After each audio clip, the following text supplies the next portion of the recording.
Hi, I'm Richard Dean. And I'm Ben. This is a documentary Ben and I made about our town Palatine for the Citizen of the Community Merit Badge. We hope it demonstrates the love and respect we have for Palatine. And it's divided into 7 segments. Enjoy!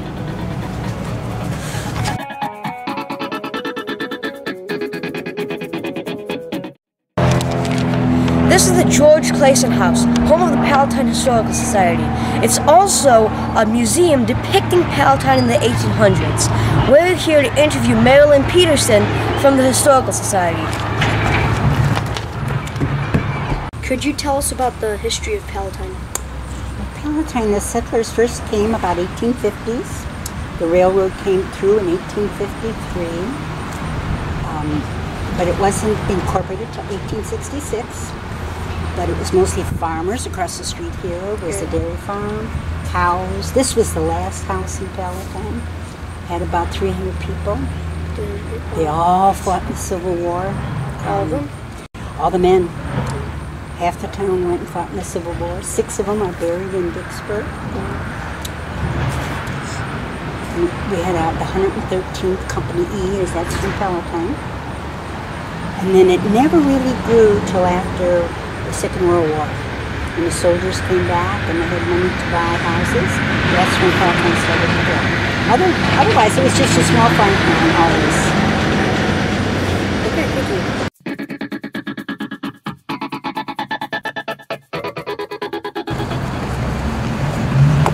Hi, welcome to Duty Nelly's. Duty Nelly's is a restaurant right across from the Palatine train station. It has a stage for live performances and a very important statue. So, how did Dirty Nelly's get its name, its unique name? What's the story? I mean, in Ireland? Back in Ireland? Basically, the story I heard is that there was a bartender, her name was Nellie, and then I guess English soldiers used to come in there and drink, and the Irish and English didn't really kind of like each other, so she used to dip a mouse in their beer. Cool. When the English people used to come in for a beer. So then I guess she kicked someone out. He was illiterate, or, whatever. He wrote Dirty Nelly on the side of the wall with a U. And that's basically how it got his name, Dirty Nelly's. And what's the history of Dirty Nelly's as a restaurant? Well, we built this place, we started our 7th year, December of, December 19th. Mm-hmm. And we just basically, because the old Nelly's was more of just a music place, really wasn't food, so we just kind of built this place to become a restaurant. So yeah, so the original Dirty Nelly's had like a barber shop and a bowling alley. Bowling alley, yes, and it was a liquor store. Yeah. Yes, yeah. Cool. Another question I have: why did you decide to make it not only a restaurant but also I'm sorry, what would you call it? To have a music venue or music venue? Yeah. Because we did have a lot of success over at the old Nelly's with music. I mean, it's at the time when we built this place 7 years ago, weren't many music venues around, so we just felt it's just another way of bringing people in here, and we did have success with the old place. Nice. We've had some bands that have gone on to, off my top of my head, I'm trying to think. We've kind of had bands that have been famous and then they came here afterwards. You have your Heap? Right, Heap, yeah, they're an older band. So we've kind of have a lot of those bands that were famous way back then. So. How old do you have to be to go to a concert? Well, I mean, a lot of shows. This Saturday we have an all-ages show. So I mean, you could be, cool. Yeah, so but most of it's 21. Yes. Yeah. Yes. All right. Thank you very much. Thank you.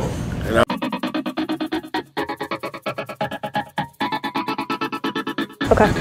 Could you tell us about the history of Margaret Reamer as a whole? Sure. Margaret Reamer Reservoir, it's a reservoir, so it's actually a detention area, and it's named after Margaret Reamer because she worked for Metropolitan Water District, and she was really big on water and flood control. So this property here, there's a large body of water. Well, that wasn't here. That was flat. That was dug out, and that water basin was created.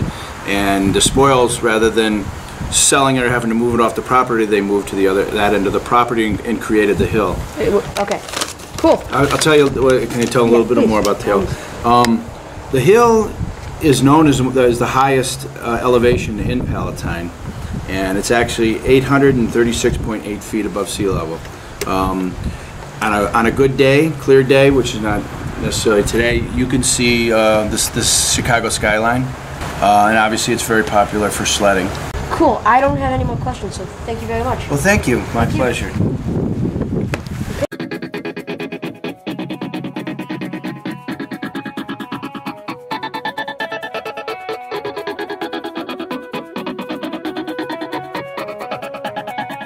Here we are at the Uptown Cafe, our favorite restaurant and cafe in Palatine. It serves great food.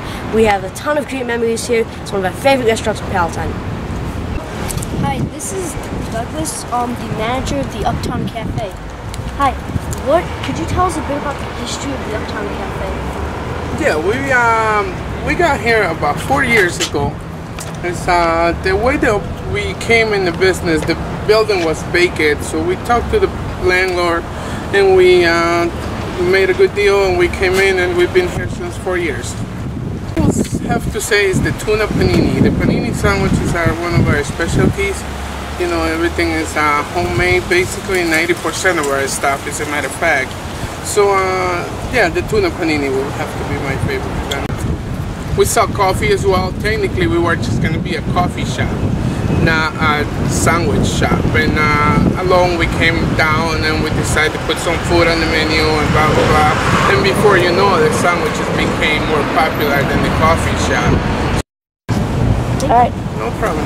Thank you very much. You guys welcome. Okay.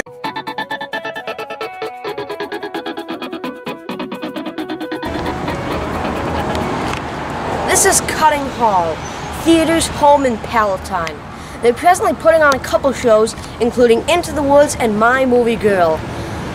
We're here to interview them about the history of theater in Palatine. Hi, this is Jeff Green and Carol Lang. What is the history of theater in Palatine? This building has had a lot of theater in it since it's opened. The first show was in November of 1928. And a few years ago, when we had our 75th anniversary, we actually did some of the things that came from that period, that type of show. So this building has been used a lot for theater. As far as other theater groups in the area in Palatine, there's Theater Nebula, there's Music on Stage, LZP Productions performs out of here, Christian Youth Theater, Tesseract Theater, Up and Coming Theater Company, I'm sure I'm leaving out several, but there's a lot, and they rent the theater here.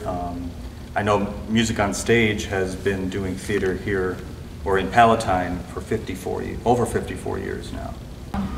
So yeah, we have to kind of adapt because we want to keep the character of the theater, the older character, but we also want to update it with modern equipment, but without ruining the character, and that's very hard to do.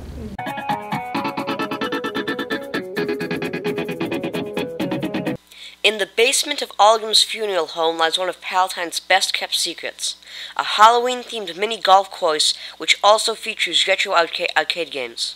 This course began in the late 60s as a couple holes Mr. Algrim built, and it slowly but surely blossomed into the unique location it is today.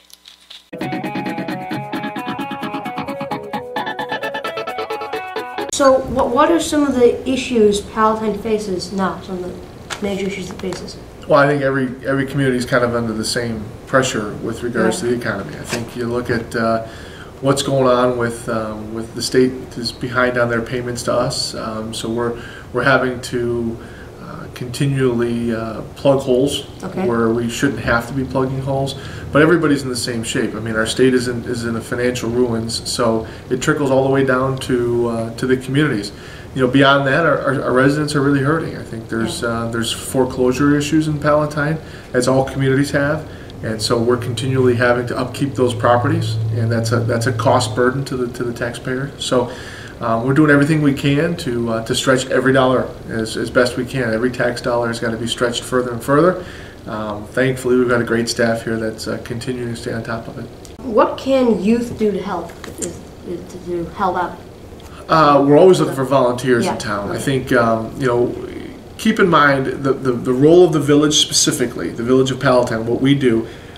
We focus on sewer, water, roads, fire and police. We're a service group, okay? So we're more along the lines of public service as far as infrastructure, public safety, okay? So our public works, our police, and our fire make up the majority of what we do in town. So there's always opportunities. There's another governmental body called the township, and the township looks more along the lines of volunteers helping, like in the food bank and those types of things. I think youth can always reach out and volunteer, ask a lot of questions, and get involved. I think the more the youth is involved in the community process, the better it's going to be.